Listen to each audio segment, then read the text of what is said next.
안녕하십니까, 강영천입니다.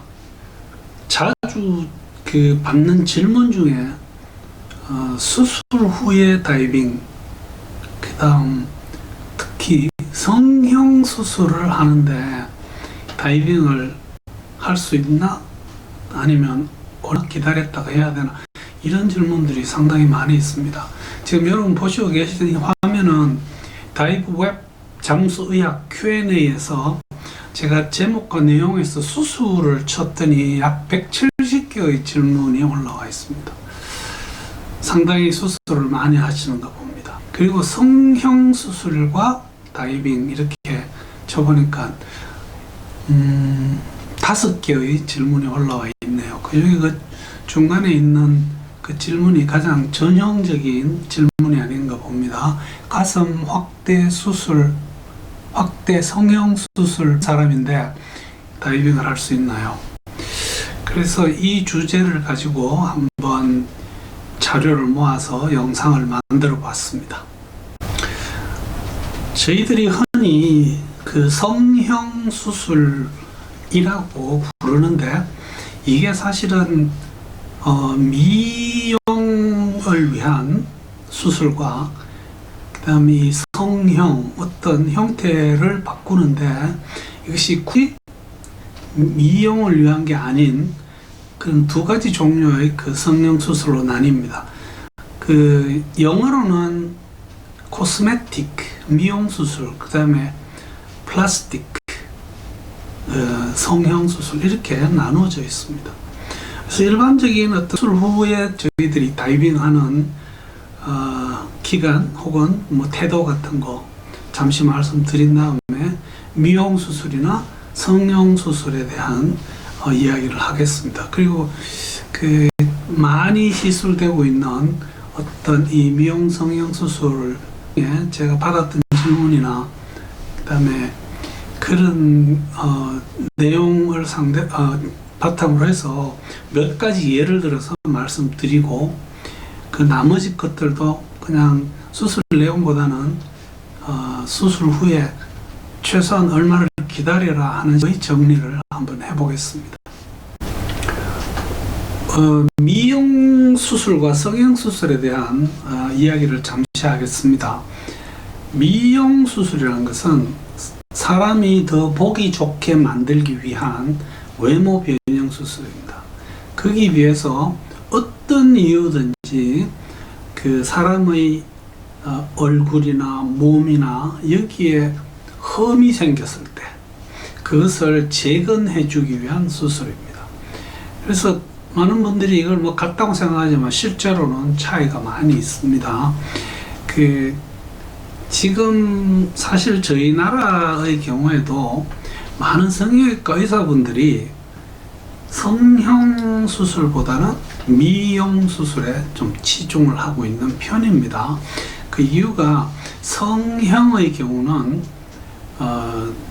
소위 어떤 몸의 흠집을 메우고 뭔가를 채워넣고 하는 수술이 조금 커서 거의 대부분이 대형 병원 성형외과에서 이루어지고 있는 것이 사실입니다. 거기에 비해서 콧대를 세운다거나 쌍꺼풀 풀수술을 한다거나 하는 이런 경우들은 개인 병원에서 국소 맞춰 충분히 가능하기 때문에 대부분 지금 개원 이쪽의 성형외과에서는 미용 수술을 주로 하고 있는 편입니다. 저도 개인적으로 이비인후과 의사지만 한참 공부하고 미국 가서 배워오고 막 이러던 시절에 이 비성형 수술을 한 적이 있습니다. 무슨 말인가 하면요, 그 의사는 특별히 내가 거기에 훈련을 받았다는 증거를 제시하지 않더라도 모든 수술을 할 수가 있게 되어 있습니다. 물론 각 과에서 전문과에서 이런 경우가 아니면 저런 걸 할 수 없다 이렇게 정해놓지만 아직은 법적으로는 그렇지 않습니다. 그래서 특히 특히 어떤 미용 수술을 여러분들이 받고 싶으실 때는 가급적이면 수술 받는 분의 어떤 자격 수준이나 능력이나 이런 거를 잘 알아보시고 받는 것이 그 뒤에 문제를 좀 줄일 수 있는 방법입니다. 미국의 경우는 우선 성형외과에 들어가기 전에 외과에 먼저 연수를 받습니다. 그 다음에 성형외과 전공의 과정을 밟고 그 과정이 끝나고 그 소위 나라에서 주는 전문의 시험에 합격한 사람들이 이 미용 수술의 경우는 별도의 연수 과정을 밟은 다음에 수술을 하고 있는 것이 현실입니다. 여러분들이 위쪽에서 보고 있는 이 사진은 상악동 암이 많이 번져서 눈과 코에 있는 상악동, 심지어는 상악에 있는 치아까지를 다 드러낸 어떤 그런 거다. 여러분들은 옆에 계시는 분처럼 눈도 제거를 하기 때문에 이 수술이 끝나고 나면 상당한 재건을 해주게 됩니다. 그래서 눈도 새로 해주고 상악도 틀니 같은 거를 새로 맞춰주는 어떤 그런 것이 바로 성형 수술입니다. 그에 비해서 아래쪽에 있는 그림이나 사진은 사실은 보기 좋게 만들어주는 미용 수술이 되겠죠. 그래서 이 미용 수술을 몇 가지 보자면 외모를 향상시키는 어떤 그러기 위한 수술이라고 말씀드렸습니다. 실제 제 머리 위에 있는 이 쌍꺼풀 수술 사진은 이거 제가 구글에서 갖고 왔는데 저희 나라 그림이 아닌가 이렇게 생각합니다. 상당히 수술하고 눈의 외모가 많이 향상되었죠. 유방 성형 수술이 있습니다. 이것은 유방을 확대하거나 혹은 너무 커서 줄이거나 혹은 처진 것을 위로 들어주는 이런 종류의 수술이 있습니다. 이게 다 유방 성형 수술에 들어갑니다. 안면 윤곽을 교정해주는 예를 들어서 턱뼈를 깎는다거나 하는 저희들 관자놀이 쪽을 어떻게 죽여서 얼굴의 형태를 바꿔주는 그런 것도 있고요. 안면을 회춘시켜주는 수술이 있습니다. 즉 주름살을 많이 제거를 해서 앞면에 있는 근육 피부가 탱탱해지게 만드는 그런 종류도 있습니다. 체형을 교정하기 위한 수술도 있죠. 예를 들어서 복부 성형술입니다.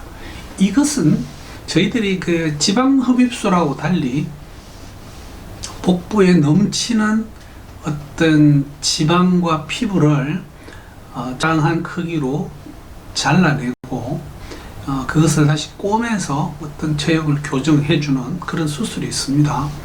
그렇게 이 지방 흡입술의 경우도 결국은 체형을 교정하기 위해서 하는 거기도 하지만 사실은 체중 조절을 위해서 시행되는 경우도 굉장히 많이 있습니다. 여성화 유방이라는 게 있습니다. 즉 남자가 여성 호르몬이 너무 많이 나온다거나 혹은 너무 살이 많이 찌면서 가슴이 마치 여자 가슴처럼 되는 경우, 이럴 때는 이것을 남성 가슴처럼 만들어주는 그런 짓도 합니다. 저희들이 지금 많이 하고 있는 어떤 피부에 대한 회춘이 있죠. 보톡스, 필러, 레이저 박피 이런 것들이 다 성형수술에 포함되겠습니다. 그러면 미용 성형 수술 중에서 미용보다 성형을 위주로 다루는 어떤 성형 수술에 대해서 좀 보겠습니다.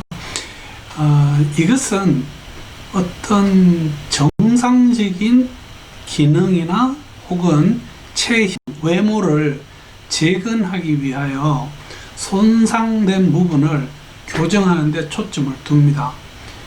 예를 들어서 유방암으로 유방적출 수술을 하고 나서 그 여성의 삶의 질을 위해서 재건수술을 해주는 경우가 있어 굉장히 중요한 수술입니다.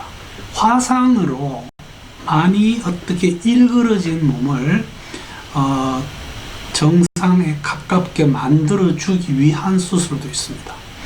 어떤 부분들, 예를 들어서 우리가 언청이 혹은 구개열 이런 어떤 성결함을 교정해 주는 수술도 있죠. 그래서 외모도 외모지만 그 기능도 굉장히 중요한 수술이 되겠습니다. 그 이외에 하지 재건 수술, 손 수술, 수지 접합 뭐 이런 거 있죠. 그다음에 상처를 어떻게 좀 줄이거나 없앨 수 있으면 없애면서 그 모양을 정상에 가깝게 만들어 주기 위한 그런 수술들이 다 성형 수술에 포함되겠습니다. 그래서 성형 수술을 포함해서 어떤 일반적인 수술 후에 다이빙을 어떻게 해야 될 것인가 하는 원칙들이 첫째 고려해야 될 사항은 수술하고 나서 수술 부위, 상처가 지금 어떤 상태인가. 그 다음에 저희들이 다이빙 하기 위해서는 어쩔 수 없이 입수를 합니다. 그 입수를 하는 이 행위가 그 상처를 해치지 않을까. 그 다음 수술하고 나서 우리가 사지, 팔다리 뭐 이런 경우에는 기능이 문제가 됩니다. 그래서 기능이 100% 회복되기를 저희들은 기대를 합니다. 수술 마치고 다이빙 하기까지는요. 그래서 그 수술 후에 이분이 어떤 기능을 다 회복을 해서 일반 생활과 스포츠 활동에 참가할 수 있는 그 시점보다 스쿠버 다이빙은 조금 더 길게 쉬었다 하라고 하는 것이 원칙입니다. 그 일반 수술의 경우에 보면 뭐 예를 들어서 맹장염 수술을 피부를 열어서 하는 경우가 있을 거고, 혹은 요즘은 내시경으로 많이 시행하고 있습니다. 피부 절개를 한 경우 그냥 원칙적으로 모든 수술 후에는 4주는 그 기본적으로 기다려라 이렇게 되어 있습니다.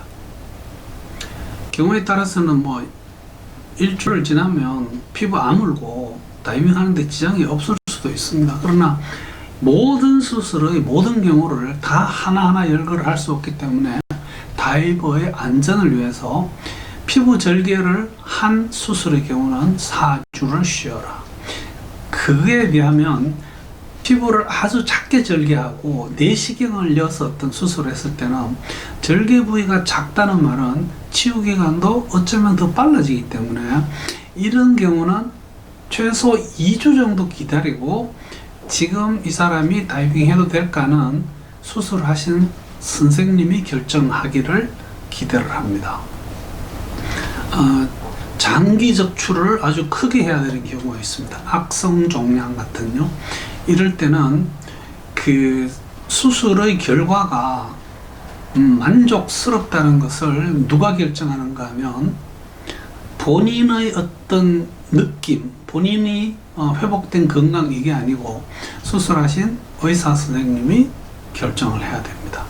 그래서 최소 4주는 기다리시고 그 다음에 예 괜찮겠습니다 라는 허락은 수술하신 선생님에게 별도로 받아야 됩니다.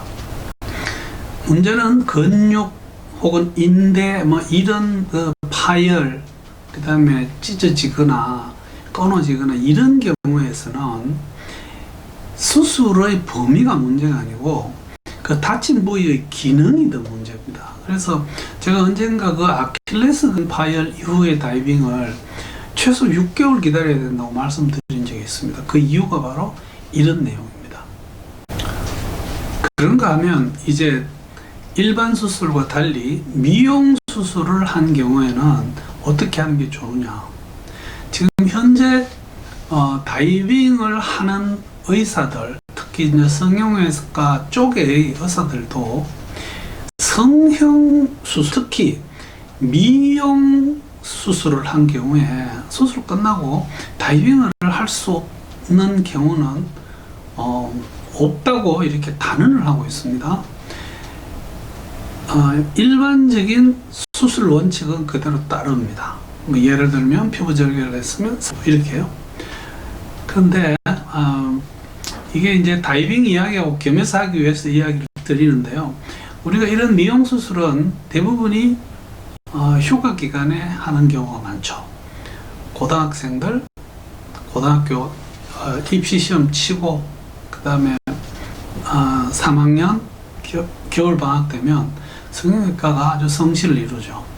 그래서 이런 경우에들은 여러분들이 휴가에 다이빙 가기 위해서 성형수술을 만약에 한다면 그 기간에 대해서 조금 신경을 써서 예약을 잡아야 된다는 말씀을 드립니다.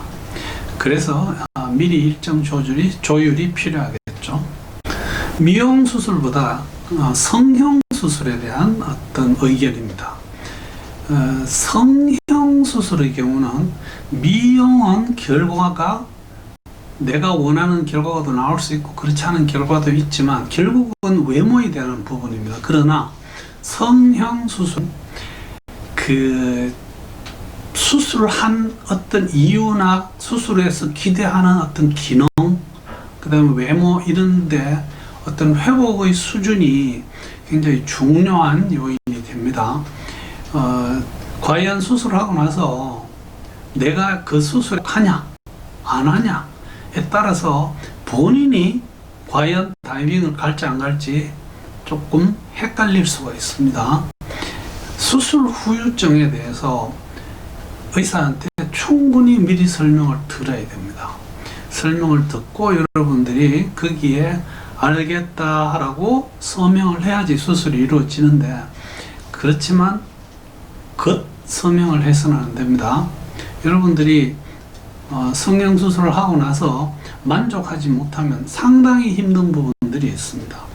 그래서 수술도 워낙 많고 수술의 범위가 워낙 커서 이것을 어떤 성형수술의 경우 일반화해서 말씀드리기가 상당히 어렵습니다.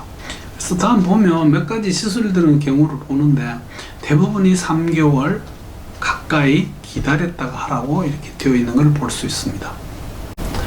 많이 시술되는 수술 중에서 흡입술이 있습니다. 지방흡입술요. 이 지방흡입술을 요즘은 아무리 운동하고 아무리 안 먹어도 계속 살이 찌기 때문에 하겠다는 분들도 계시지만 대부분은 체형을 교정하는 목적으로 지금 진행되고 있습니다. 또 잘 진행되면 제 머리 위에 있는 그림처럼 상당히 좋은 효과를 볼 수 있습니다. 수술의 내용에 대해서는 특별히 말씀드리지 않겠습니다. 투매라고도 하고 슈퍼웻, 초음파 도움을 받는 그런 지방흡입 이런 것들이 있고요. 최근에는 파워 리포석션이라는 것도 있습니다. 다 조금씩 차이가 있습니다. 시간은 시술하는 방법에 따라, 그 다음에 내가 제거하고자 하는 지방의 양에 따라 달라지지만 이것은 비록 작은 구멍을 통해서 수술을 하지만 사실 복부 안에 있는 많은 지방을 제거하면서 출혈이 큰 문제가 될 수도 있습니다. 하고 나서 복부를 또 눌러줘야 됩니다. 출혈도 좀 예방하고, 그 다음 지방의 재배치 이런 문제 때문에 복대 같은 것을 차고 한참 있어야 됩니다. 그래서 크기, 부위나 이런 거에 따라서 최소 3주에서 한 3개월 정도 쉬었다가 다이빙 할 것을 권합니다. 코 성형 수술입니다. 요즘은 코 성형 수술이 성형외과와 이비인후과의 전쟁터 이렇게 비슷하게 되어 있습니다. 많은 이비인후과 의사들이 이 리노플라스티라고 하는 비성형 수술을 시행하고 있습니다. 제 경험으로도 이게 수술 시간이 1시간에서 2시간 그 사이에 걸립니다. 하고 나면 그 코를 외부 충격으로서부터 보호하기 위해서 이렇게 부목 같은 걸 대주고요.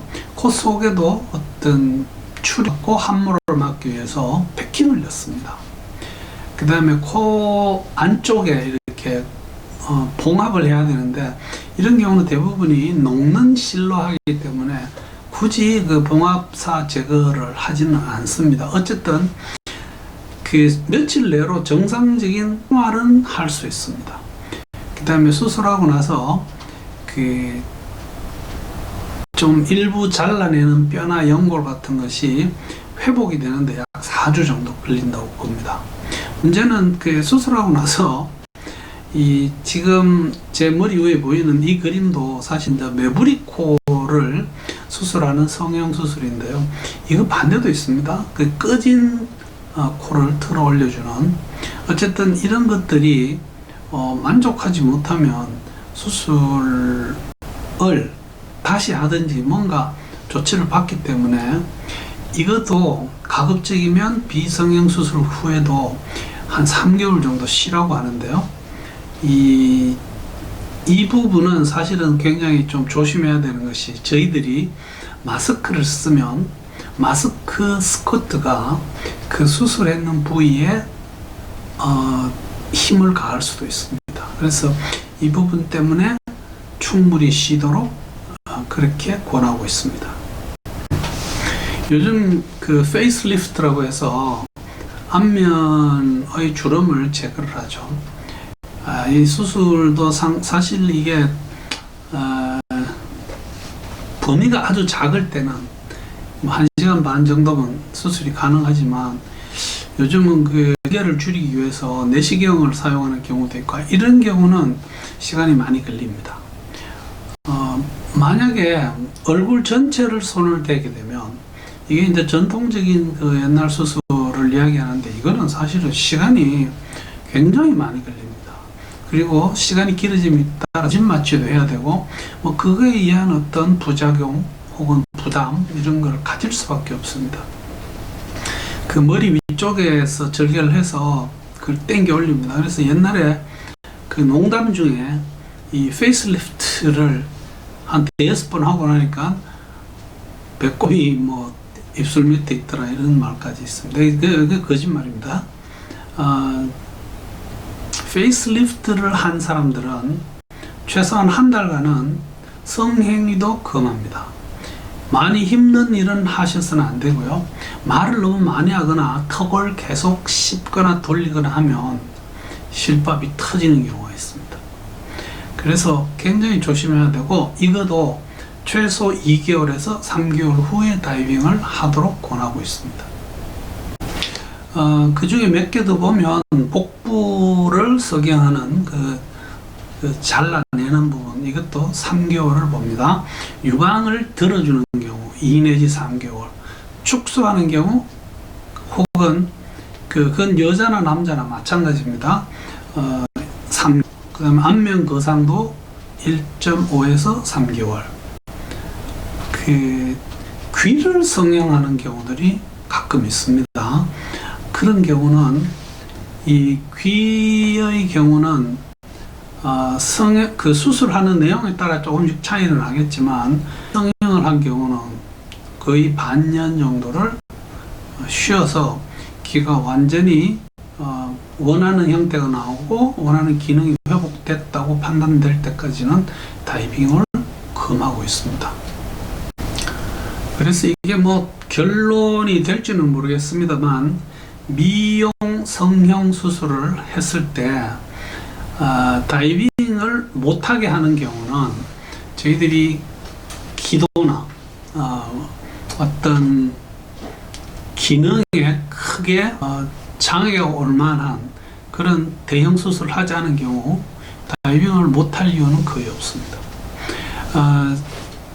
수술 범위나 수술 후에 출혈, 감염 이런 것들을 고려해서 다이빙 재개 시점이 결정될 거고요. 기능적인 면이 함께 따르는 수술의 경우는 이거는 주치의와 면밀하게 상담을 해서 결정을 해야 됩니다. 일반적인 수술보다는 미용 성형 수술을 한 경우에는 조금 더 길게 수면 휴식을 취한 다음에 다이빙을 해야겠습니다. 미용 성형 수술과 다이빙에 대한 제목으로 오늘 말씀드렸습니다. 그래서 미용 수술과 성형 수술이 조금 다르다는 말씀, 그 다음에 수술 후에 다이빙 하는 기간에 대한 원칙과 미용 성형 수술 이후에 다이빙 하는 원칙이 좀 다르다는 거예요. 그래서 결론적으로 그 미용 성형 수술의 경우는 일반 수술에 비해서 좀 더 길게 쉬었다가 다이빙 하는 것이 안전하다는 말씀을 드렸습니다. 경청해 주셔서 대단히 감사합니다.